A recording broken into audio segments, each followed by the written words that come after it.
मागच्या व्हिडिओमध्ये आपण रेट मेजर हा पार्ट बघत होतो ॲप्लिकेशन्स ऑफ डेरिव्हेटिव्हजमध्ये, ज्याच्यामध्ये आपण एरिया, व्हॉल्यूम,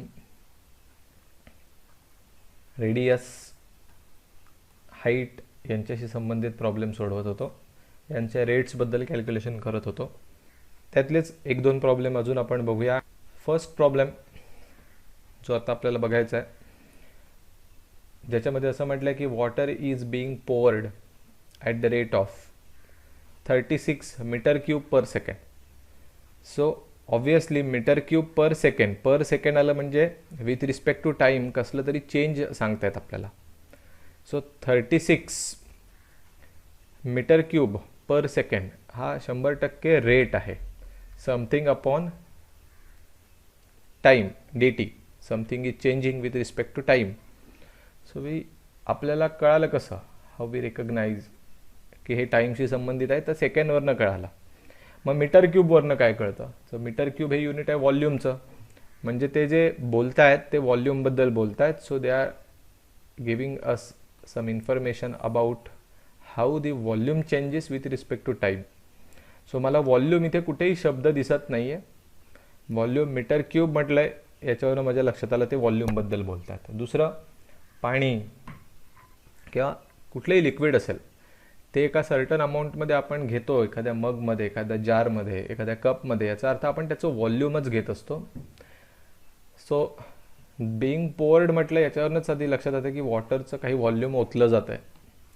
आता हे कशामध्ये ओतलं जातं आहे तो शेप इम्पॉर्टंट आहे. सिलेंड्रिकल व्हेसल जसं की ड्रम वगैरे असतो, पाण्याची टाकी असते, तशा पद्धतीने सिलेंड्रिकल व्हेसल लाईक दिस, याच्यामध्ये हे ओतलं जातं आहे.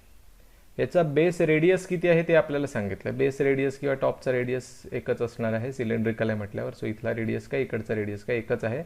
That radius R is 3 meter. So कुठेतरी आपल्याला रेडियसची व्हॅल्यू टाकायला लागणार एवढं नक्की, म्हणून आर देऊन ठेवलेला आहे.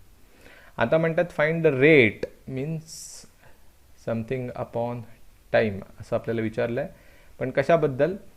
वॉटर लेवल इज रायझिंग, म्हणजे पाण्याची उंची. जसजसं पाणी याच्यामध्ये भरत जाईल, पहिल्यांदा पाणी एवढ्या लेवलपर्यंत असेल. सो लेवल म्हणजे थोडक्यात काय, पाण्याची उंची मीन्स हाईट. मग आणखीन त्याच्यात पाणी भरत गेलं, थोड्या वेळानंतर ती हाईट वाढलेली असेल, आणखीन वाढलेली असेल. मग ही किती पटापट वाढते आहे का हळूहळू वाढते आहे ते आपल्याला बघायचं आहे. जसं की तुम्ही जर बघितलं, नळाला जर एकदम हळूहळू पाणी येत असेल, कमी कमी स्पीडने येत असेल, तर बादली भरायला वेळ लागतो. याचा अर्थ पाण्याची जी उंची आहे ती वाढायला बराच वेळ लागून जातो.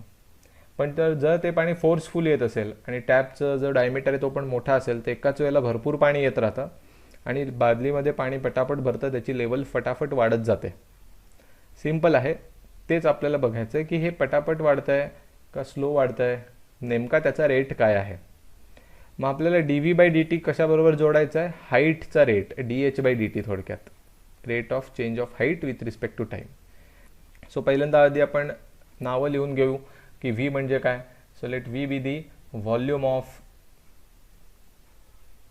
Cylindrical vessel. तसंच r that is radius of base, आणि त्याची व्हॅल्यूज आपल्याला देऊन टाकले, ती आपण लिहून टाकूया 3 मीटर. बरं, व्हॉल्यूम दिलं आहे, त्याचं इथे रेटबद्दल बोललं गेलं आहे. So dv/dt means 36 metre cube per second. युनिटवरनं आपण नक्कीच कन्फर्म करू शकतो की मीटर क्यूब आहे, म्हणजे व्हॉल्यूमबद्दलच बोललं जातं आहे विथ रिस्पेक्ट टू टाईम. आता हाईटबद्दल प्रश्न विचारला, height in the sense water level. So water लेवलला आपण h लेटर घेऊ. So h be the water level from base. Obviously पाणी आधी सगळ्यात तळातच आधी साठतं आणि मग हळूहळू वाढत जातं. मग आता आपल्याला हाईटला व्हॉल्यूमशी जोडायचं आहे. सो व्हॉल्यूमचा आधी फॉर्म्युला आठवला पाहिजे.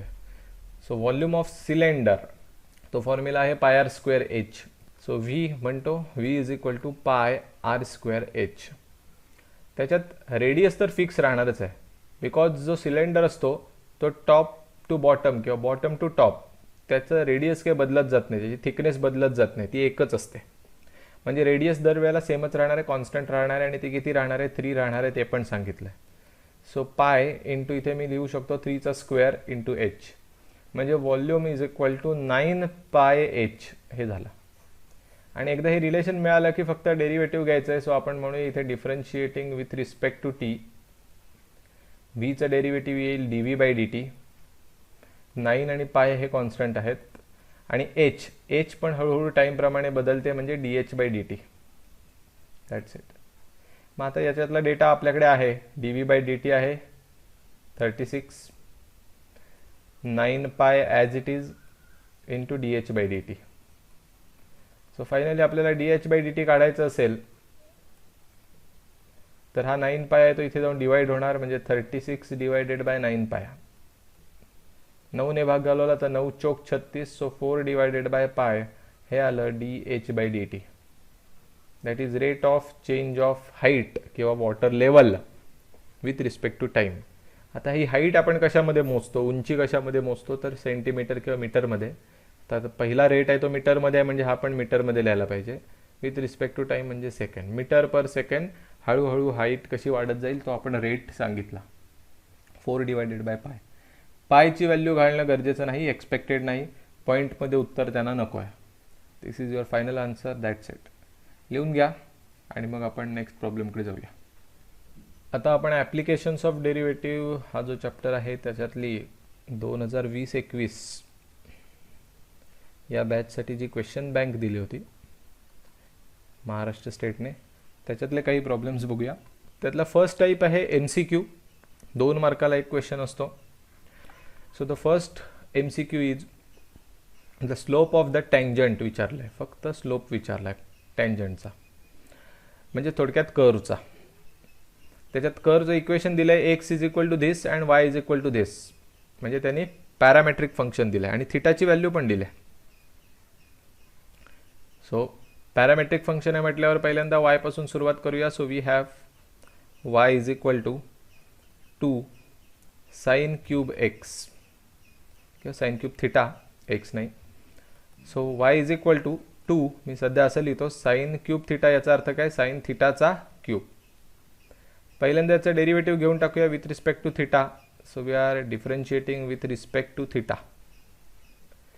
थिटाने डेरिव्हेटिव्ह घेत असो आपण, दोन्ही साईडला घेतल्यानंतर वायचं डेरिव्हेटिव्ह येईल D Y by D theta. आता आपण काही स्टेप्स डायरेक्ट लिहू शकतो. 2 constant, we will keep it as it is. आता साइन क्यूबचा फॉर्म्युला, साइन क्यूबचा कुठला फॉर्म्युलाच नाही आहे, मग हे सोडवणार कसं, तर आपल्याला एक्स क्यूबचा फॉर्म्युला माहिती आहे. एक्स क्यूबचा फॉर्म्युला इज लाईक 3x².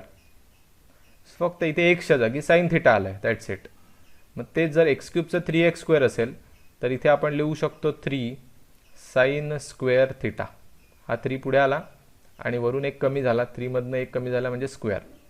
हे आपलं झालं, पण आपल्याला इथे लक्षात आलं एक्सच्या जागी साइन थिटा आला आहे, म्हणजे आपण इथे म्हणणार into derivative of sine theta, that is composite. जो कोणी थिटाच्या जागी, जो कोणी ओरिजिनल एक्सच्या जागी आलेला असेल त्याच्या डेरिव्हेटिव्हने पुन्हा मल्टिप्लाय करणं गरजेचं आहे.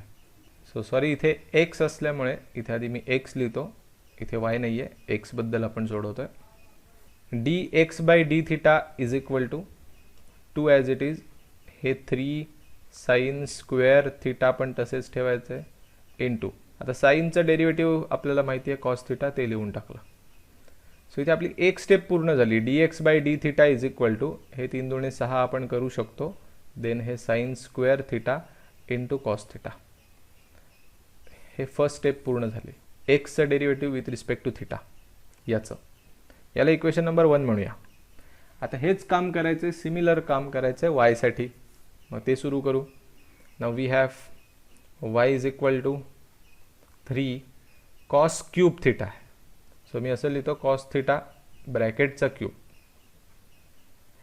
हे लिहून झालं की मग पुन्हा डिफरन्शिएटिंग सुरू करू. Differentiating with respect to theta. या केसमध्ये आपल्याला कसं मिळेल, वायचं derivative D Y by D theta is equal to 3 constant, पुन्हा तेच लॉजिक एक्स क्यूब सारखं 3x², तसंच 3 कॉस स्क्वेअर थिटा. हा 3 आहे पॉवरमधला, तो पुढे आला आणि कॉसच्या पॉवरमधला जो 3 आहे तो कमी झाला, 1 कमी होतो आणि आधीचा 3 पुढे येतो. पण इथे काही एक्स नाही आहे, x⁻n वापरायला, एक्सच्या जागी कॉस थिटा आला आहे. सो त्याच्या डेरिव्हेटिव्हने पुन्हा मल्टिप्लाय केला. So therefore dy by D theta is equal to 3 त्रिक 9 cos square theta as it is आणि कॉस थिटाचं derivative minus sine theta. So minus sine mention करणं मस्ट आहे. So dy by D theta आपल्याला मिळालं. फक्त आता आपण काय करू, हे मायनस साईन आधी पुढे लिहू, हा 9 लिहून टाकू आणि cos square theta into sine theta हे मेन्शन करू. सो इथे आपली दुसरी स्टेप पूर्ण झाली. dy बाय डी थिटा पण पूर्ण झाला. Equation number 2. That's it. आता तुम्हाला dy by D X find करायचं आहे. dy बाय डी एक्स म्हणजेच काय असतं, फर्स्ट ऑर्डर डेरिव्हेटिव्ह, आणि त्यालाच आपण काय म्हणतो, slope of curve which is nothing but slope of tangent. So इथे आपल्याला ऑप्शन पण मिळेल, पण आधी तुम्ही एवढं लिहून घ्या, समजून घ्या. Next step dy by D X, that we know dy by D x is nothing but dy by D theta upon dx by D theta. आता इथे फक्त काळजी घ्या, व्हॅल्यूज पुट करताना तुम्ही dy बाय डी थिटाच बरोबर वरती टाकताय की नाही. dy बाय डी थिटा हे बघा इथे आहे -9 cos square theta into sine theta हे लिहिलं, upon dx by D theta हे बघा इथे 6 sine square theta into cos theta हे लिहिलं. तर याच्यात काही ना काहीतरी कॅन्सल होण्यासारखं ऑब्व्हियसली असणारच आहे. 3ने भाग जाईल दोघांना.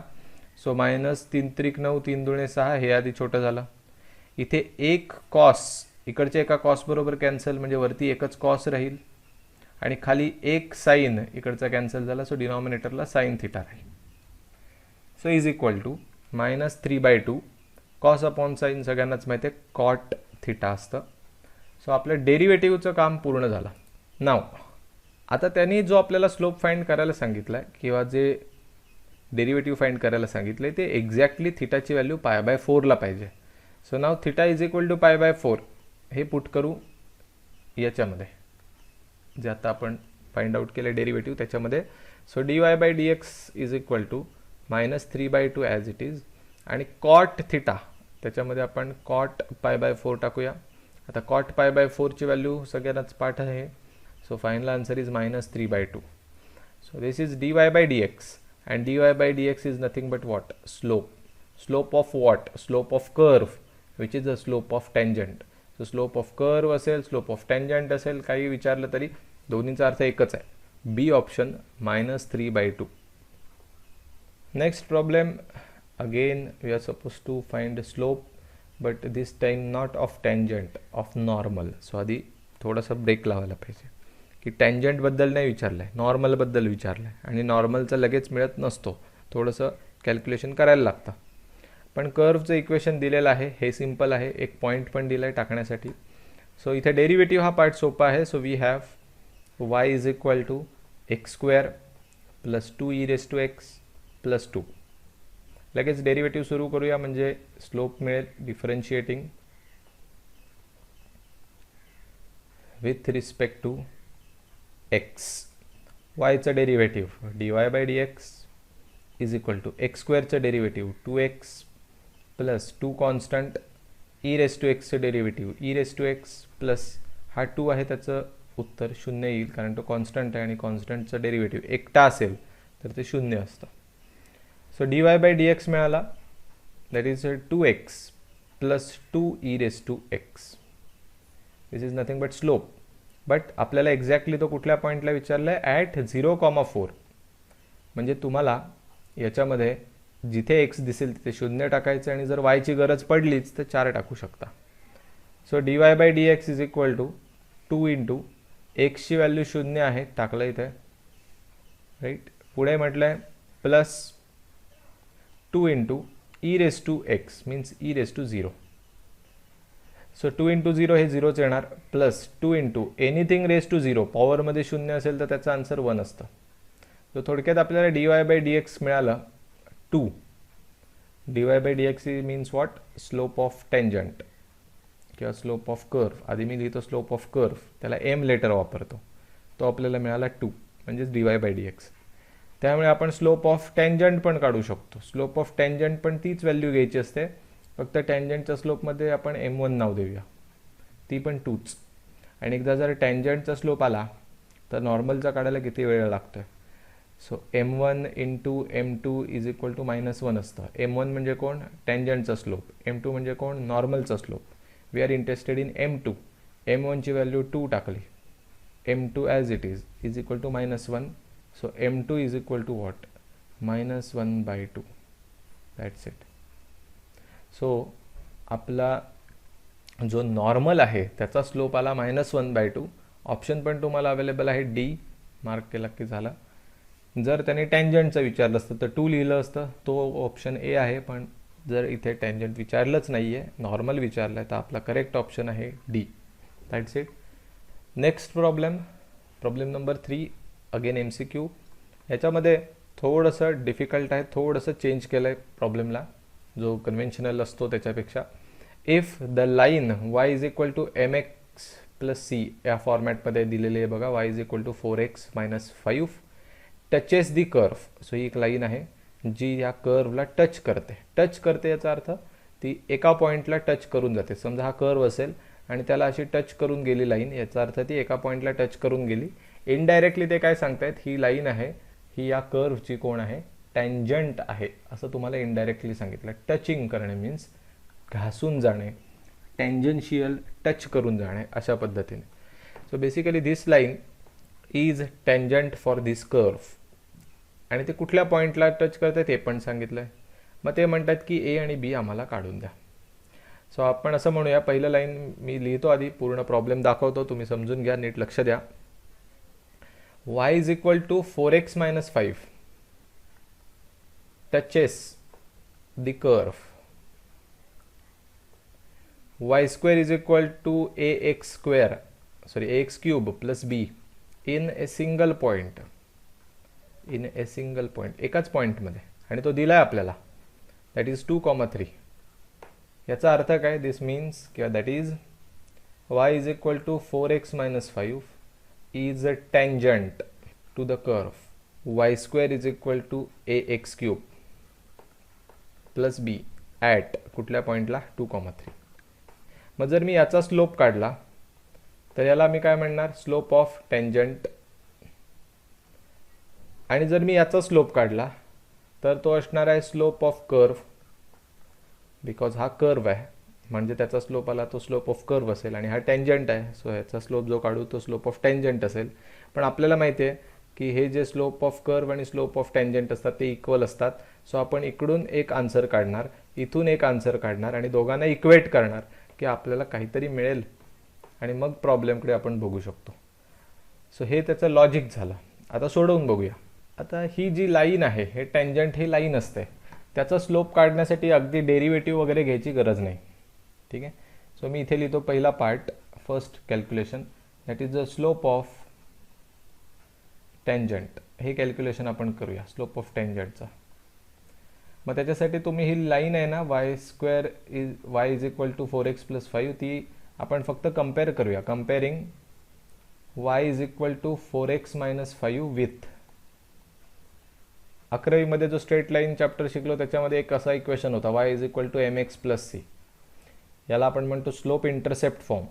सो एक्सचा कोइफिशियंट असतो तो स्लोप असतो. मग इथे एक्सचा कोइफिशियंट कोण आहे, 4. So therefore slope of tangent is equal to how much, 4. खतम, कंपॅरिझननेच शोधलं.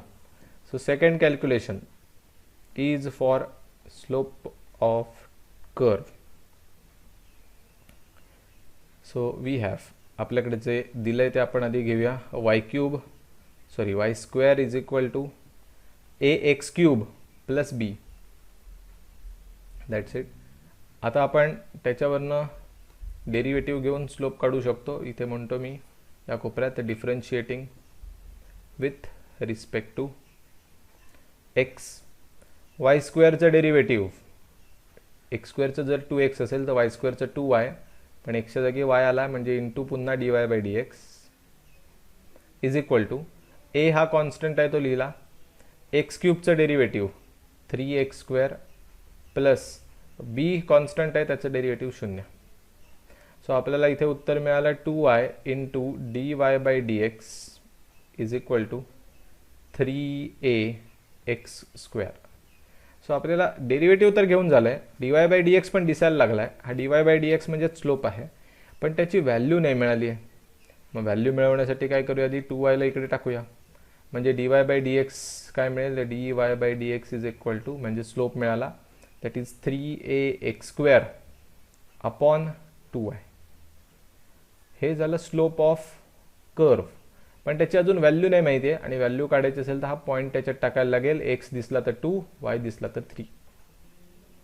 At point 2,3. आता हा पॉईंट टाकूया कशामध्ये, dy बाय dx मध्ये. तर आपल्याला उत्तर मिळेल 3a, तसाच एक्सची व्हॅल्यू 2 आहे ते टाकूया, अपॉन 2 इंटू वाय, वायची व्हॅल्यू 3 टाकूया. सो इथे 2चा स्क्वेअर 4, 4 त्रिक 12a होईल आणि खाली 3 दुणे 6 होईल, 6ने भाग जाईल म्हणजे 2a येईल. So dy by dx is 2a आणि dy बाय dx काढलं म्हणजेच काय, आपण काढलं slope of curve. So slope of curve मिळाला 2a, right. Slope of curve मिळाला 2a आणि स्लोप ऑफ टँजंट मिळाला होता 4. सो बट आपल्याला जी माहिती आहे ती आपण लिहू शकतो की स्लोप ऑफ टँजंट आणि स्लोप ऑफ कर्व हे दोन्ही सेमच आहेत. आणि जर हे सेम असतील तर आपण त्यांच्या व्हॅल्यूज टाकू शकतो की स्लोप ऑफ टँजंटची व्हॅल्यू किती आहे 4 आणि स्लोप ऑफ कर्वची व्हॅल्यू आहे आत्ता चालली 2a. याच्यावरनं इमिजिएट a मिळाला बघा, a इथेच राहिला, 2 इकडे जाऊन डिवाइड झाला, 4/2 means a is equal to 2. खतम. So we have y² is equal to ax² cube plus b. मग a ची व्हॅल्यू आत्ताच मला मिळाली 2, ती टाकतो. b ची व्हॅल्यू मला काढायची आहे. मग या दोघांचं काय करायचं, x आणि yचं. सो सिंपल आहे. y ची किंमत आपल्याला दिलेली आहे बघा 3, ती टाकूया. आणि a ची 2 टाकलीच आहे, x ची व्हॅल्यू आहे 2, ती टाकूया, 2चा क्यूब. सो आपल्याला इथे मिळालं 9 इज इक्वल टू 2चा क्यूब 8, 8 दुणे 16 प्लस b. 16 इकडे जाऊन मायनस होतील, is equal to b. So याची वजाबाकी केल्यावर -7 इज इक्वल टू b मिळेल. सो b ची व्हॅल्यू -7 मिळाली. आता a मिळाला आहे, b मिळाला आहे. जर तुम्ही या दोघांपैकी कुठलं तरी एक उत्तर छापून आलात तर तुम्हाला अंडर मिळेल, बिकॉज हे पर्टिक्युलरली a आणि b च्या व्हॅल्यूज आहेत. आपल्याला जे फाइंड आउट करायचं आहे ते a प्लस बीचं फाइंड करायचं आहे. a ची व्हॅल्यू 2 आहे प्लस b ची व्हॅल्यू -7 आहे. दोघांची बेरीज करा, उत्तर येईल -5. So a plus b is -5. So they R interested in a plus b, that is option a is correct.